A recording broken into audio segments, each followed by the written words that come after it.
Jeff. This is... Okay, all right. Well, can you go get that, please? I just want to talk baseball for a second. Golly, that UALR game, I think it ended about midnight because I was watching it. What an extraordinary effort that is. Let's see what happens tonight. I think it's at 8 o'clock, but wow. And then, so they played twice yesterday. Yeah, y'all just squeeze in like we're friends. And then Arkansas as well. So I don't think we know when Arkansas plays, do we, Carl? Anybody? But we know for a fact that that Little Rock, everybody's calling it Little Rock. No one was calling it UALR on TV. Just an incredible game. If you didn't stay up to watch that, you really don't like baseball. Because, and I'm not a big aficionado, but tournament time, it's a big deal. So awesome stuff. Well, thank y'all for being here. We got a lot to go over. So this is really two press conferences combined into one. First, organized retail crime, and then we're going to pivot to human trafficking. So when I got here in early 23, organized retail crime investigations really were non-existent. And actually, as a type of criminal activity, organized retail crime is relatively new, so new in fact, that our laws weren't prepared to deal with, to address organized retail crime. Theft, yes. Shoplifting, yes. But large-scale, organized, that's the key word. Think organized crime. It's not always organized crime in the traditional sense, but think systemic. And that's what we're dealing with, organized retail crime. So we had to, with our team, we had to work with the legislature and the governor, and we got some great changes made so that organized retail crime is no longer just another way of saying really, really serious theft. It's its own criminal statute.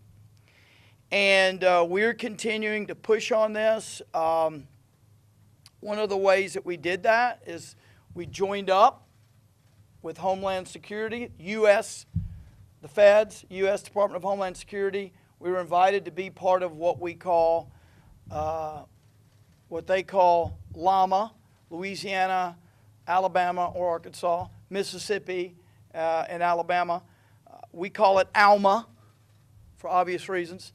And so we are part of this regional Retail Crime Alliance, and we wanted to start one in the state. We're already working outside the state, and so we started what we call ORCA, the Organized Retail Crime Alliance, here in the state.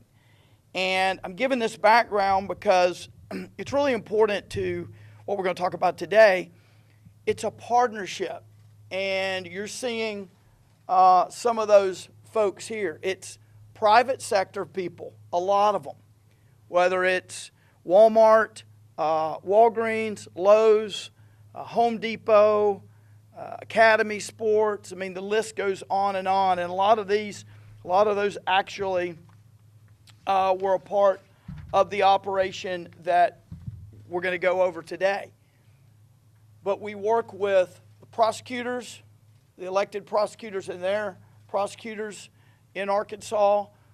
We certainly work across state lines. We work with the state police. We work with local police departments. We work with sheriff. We work with all sorts of folks here in the state.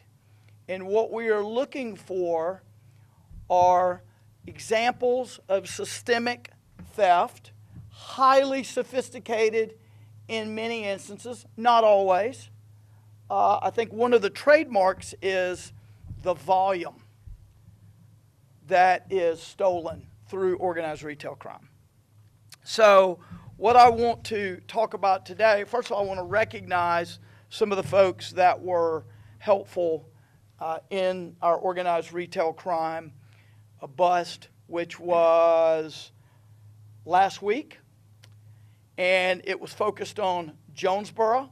You may remember not long ago we had one in Conway County where we had about 6,000 gift cards totaling about $2 million stolen. A couple that were obviously working with lots of other people. We found a significant amount of property there, goods that were stored in some trucks.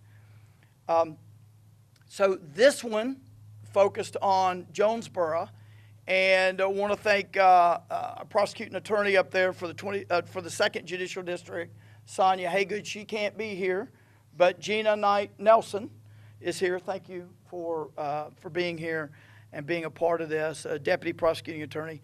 And Jonesboro PD Chief Rick Elliott and Sergeant David Stout. David, right, Chief. Thank you all for being here. And thank you to our folks, particularly Gerald Harrelson, who goes by Woody Harrelson. And that's real. And he's doing a great job. That is his sole focus, is organized retail crime.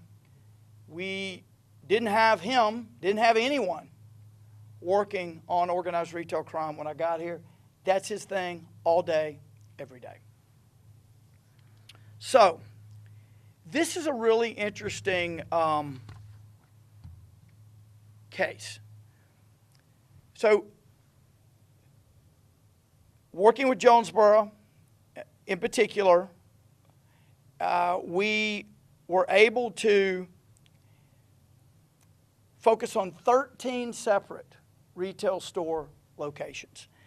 And we arrested 16 individuals on theft charges, and we have 5 additional suspects.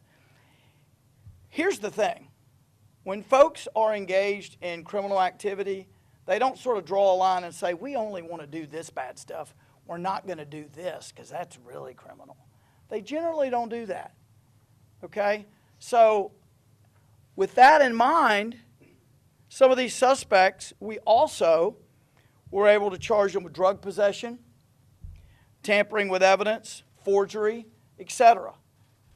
Once they're in this game, it is not uncommon to see that their criminal activity goes beyond the theft, the organized retail crime.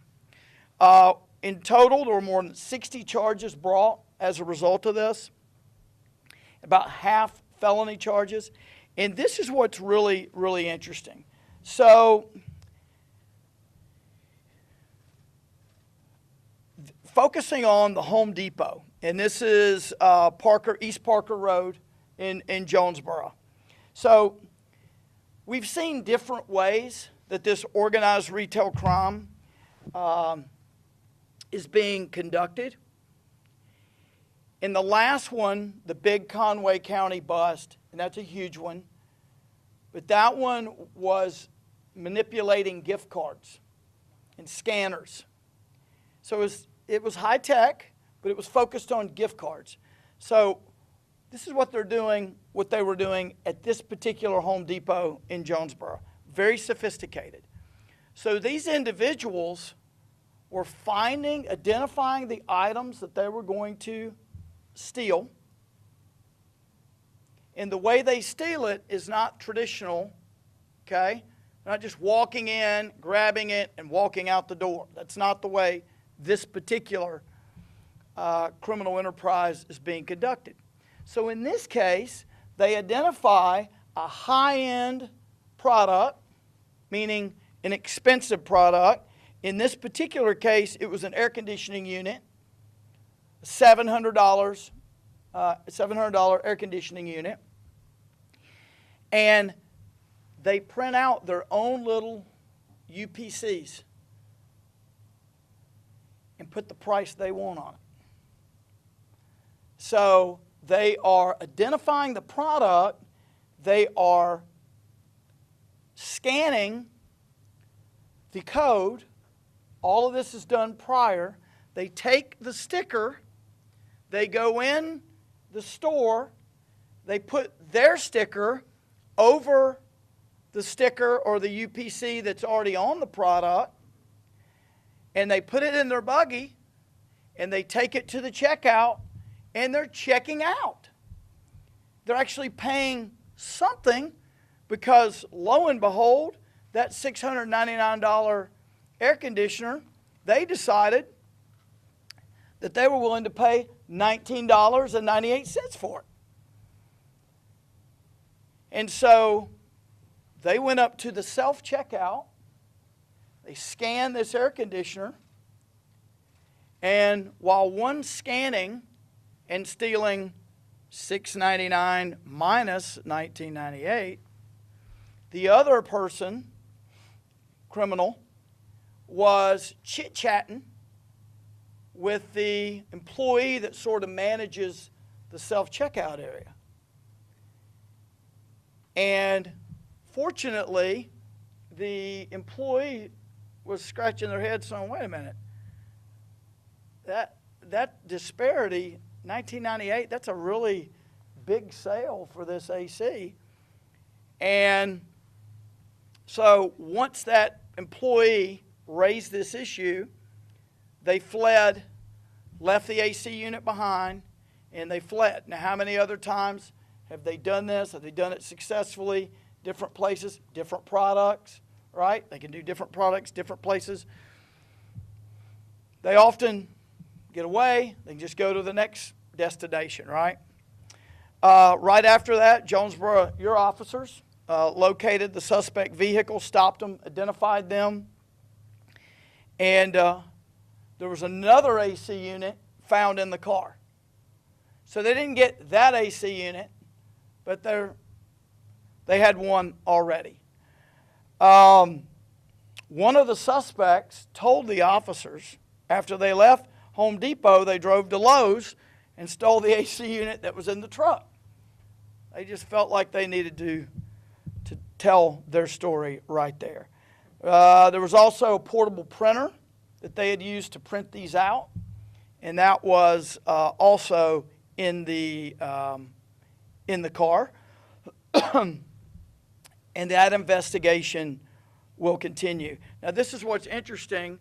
According to Home Depot, now Home Depot monitors this stuff nationwide and is working with us, is working with partners all around the country. They said they had never seen, ever, a theft conducted this way until now. And so we're not only getting bad guys and girls, but we're learning. We're learning how their methods and practices are adapting and changing, and that helps us do a better job of catching them. Also at Home Depot, same Home Depot, 711 East Parker Road in Jonesboro, two individuals, and this is the more traditional, less technological way. Two individuals loaded a shopping cart full of merchandise and just attempted to leave the store.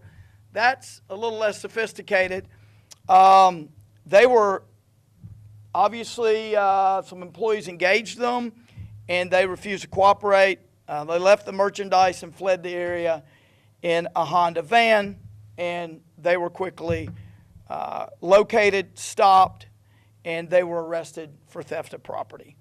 We're continuing. I know we're working with Jonesboro PD on this. Also, at Academy Sports, 2800 Parkwood Road in Jonesboro, two individuals were arrested for theft of property.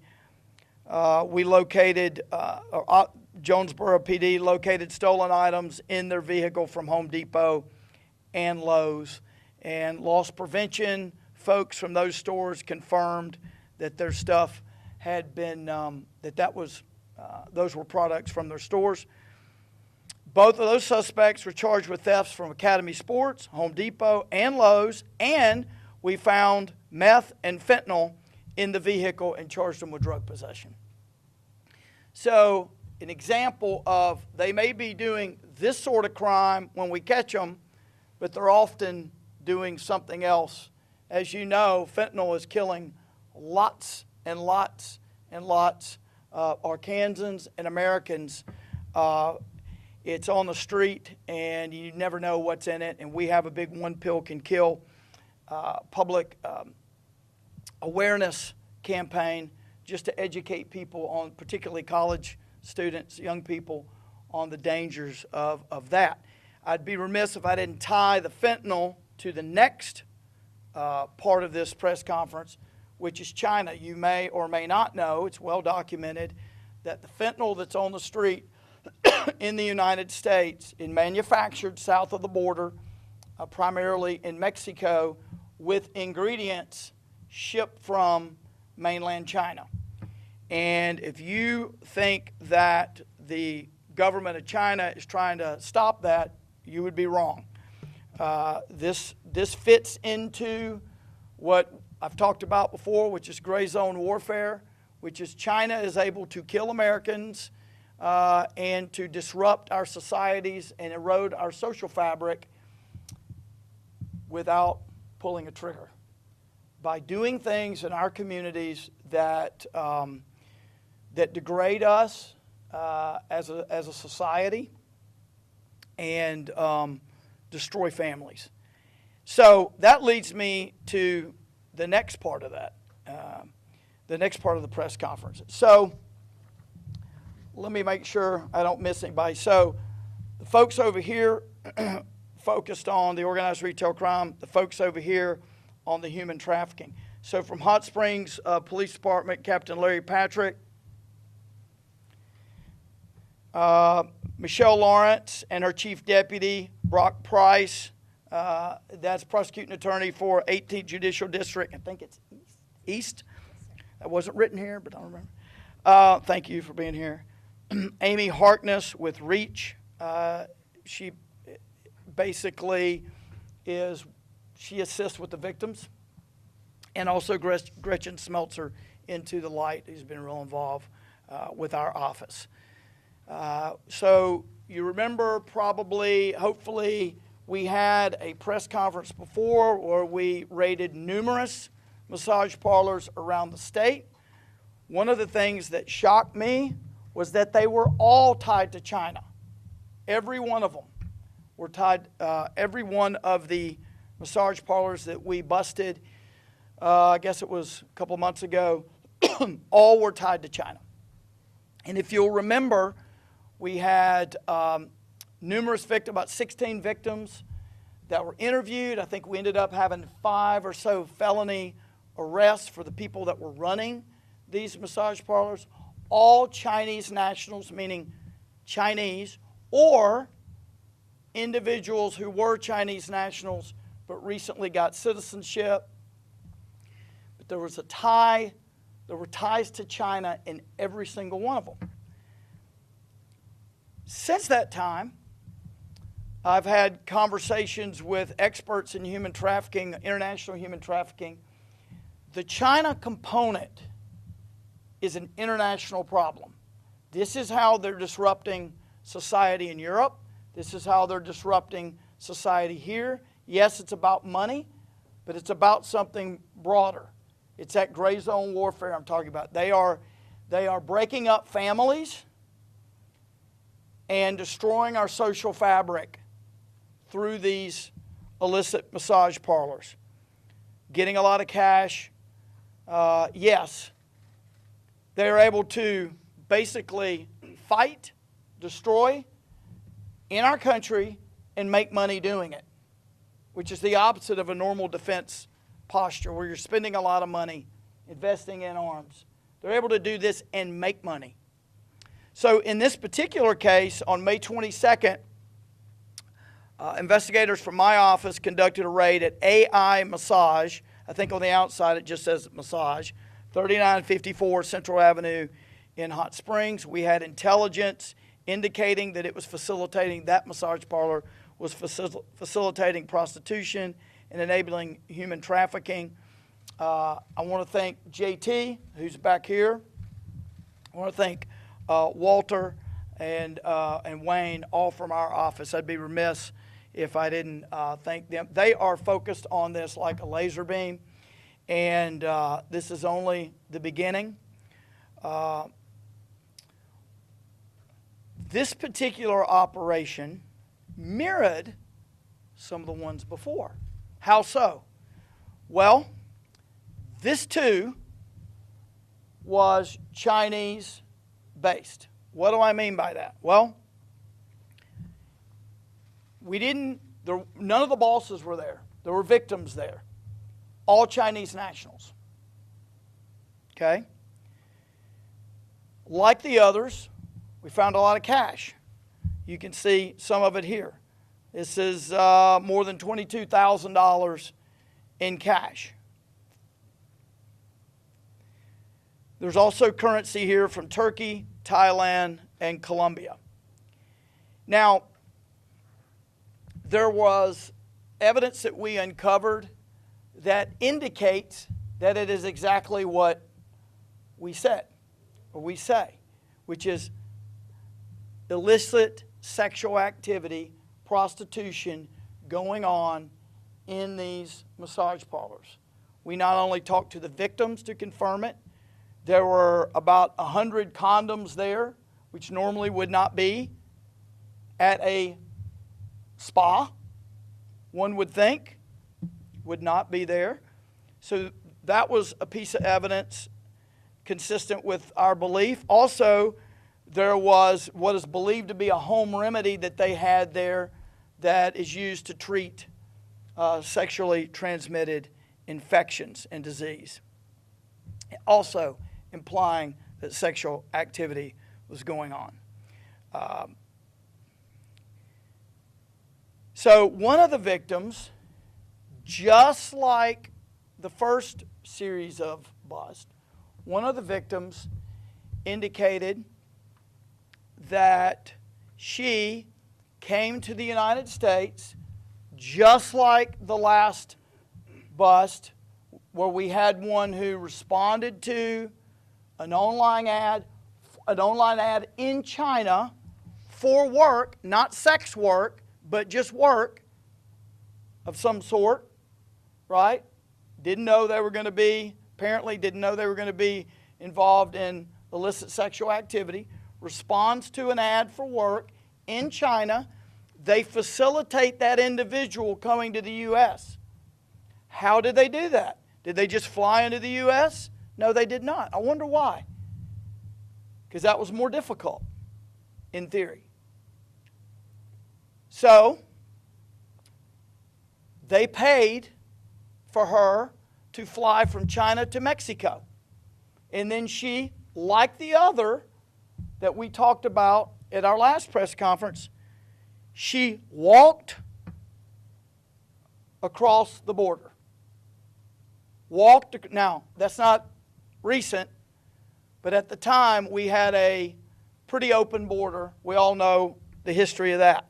If there was any doubt, and there never was in my mind, that criminals were coming and other folks that we didn't want in this country were coming across the border, another example right here. The second person that we have identified who has told us in no uncertain terms that they entered the United States by going across the southern border, seeking asylum. The first one said they went across the border, said, "Asylum, I'm from China." Boom, you're here. And these individuals were flown by criminals to Mexico and came into the United States. And then, apparently, like the last individual that we heard from who was sent to Flushing, New York, this individual also was sent to one of the major areas, either Monterey Park, California, Hacienda Heights, that area, or Flushing, New York. Then they figure out where these individuals are going to go work.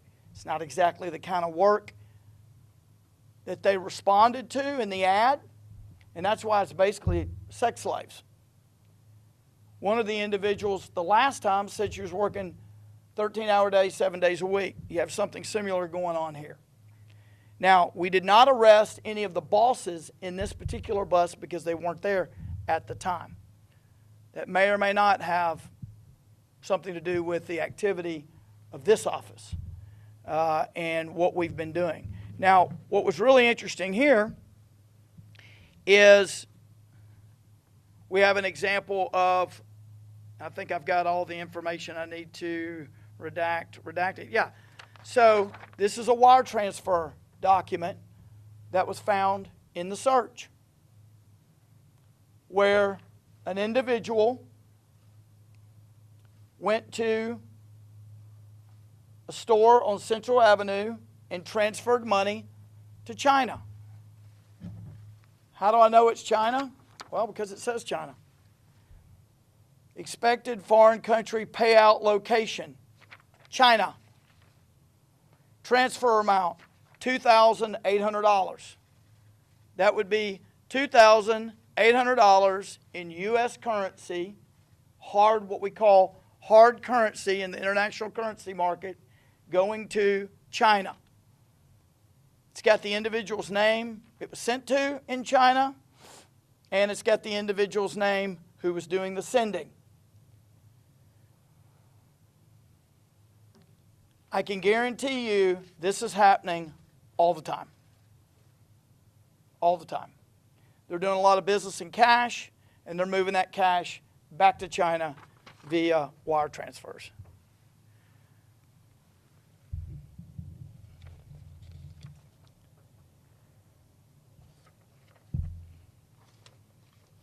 So when you combine this with the last raid, we've had 6 arrests, 2 additional warrants issued, and confiscated $92,000 in cash and 1 luxury vehicle.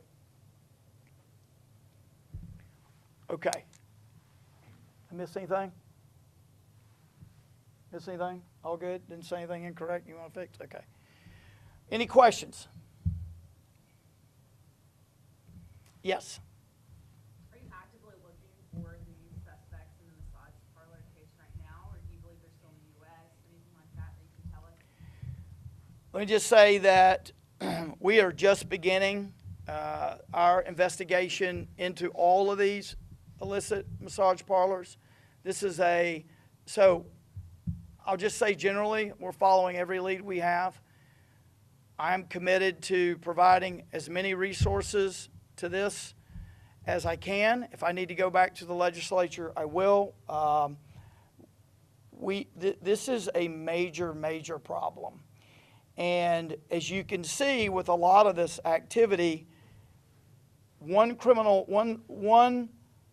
enterprise is not restricted to one sort of crime, right? They'll do just about anything. That applies to human. If you are okay with trafficking humans, you think they have a problem with trafficking drugs, right?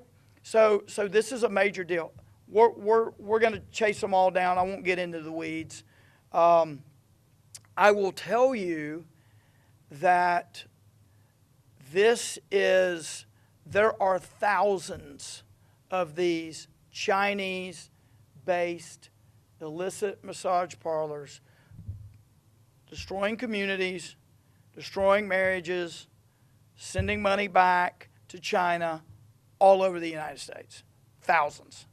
And I've met with other states about it. And but I will say I think we're leading on this issue compared to other states. We're going to be uber aggressive, and we're going to keep you updated at every turn. We don't have all the answers on this one, but we had enough to tell you about it. Going back to the retail crime, where were all the people arrested? Were they all from the area? In terms of the residences, can we comment on that? Yeah, there were mostly from Jonesboro. There were 2 from Tennessee, 1 Collierville, and 1 another town right outside of Collierville, if I'm not mistaken. And then some other areas. There is pretty Where you start to get into cross-border national activity on the ORC side is with the selling. You may have people that operate in a smaller area, but to get rid of the product, they have to move it wherever is necessary to sell it. Because these people aren't doing one-off. They're not just once a year getting an air conditioner. This is what they do. And that's evidenced by the card bust that we had in Conway County, where they had amassed about $2 million worth of merchandise sales with 6,000 gift cards. That's not a part-time enterprise. Other questions? Yeah, in the retail crime arrests, 16 arrests, obviously some of those people working in pairs, maybe 3, but the 16 connected individual groups? I think it's fair to say that some of that we've got to figure out. Some of any connection between the 3 that I highlighted, I don't think so. The Home Depot, the air conditioning unit folks, then you had the people pushing out in a buggy, and then you had the ones from Academy Sports. At this point, do we have any indication those are linked? No, sir. At this point, right. Okay. Not at this point. And I've got to go speak in DeQueen, which is about 2 hours, 45 minutes. So any other questions? Thank y'all. Appreciate it. And thank you to all these folks. And I'm going to let Bewley put the money up.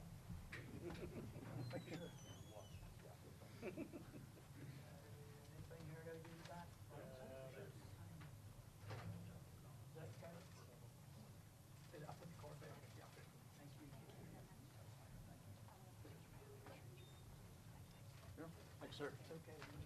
Yes, sir.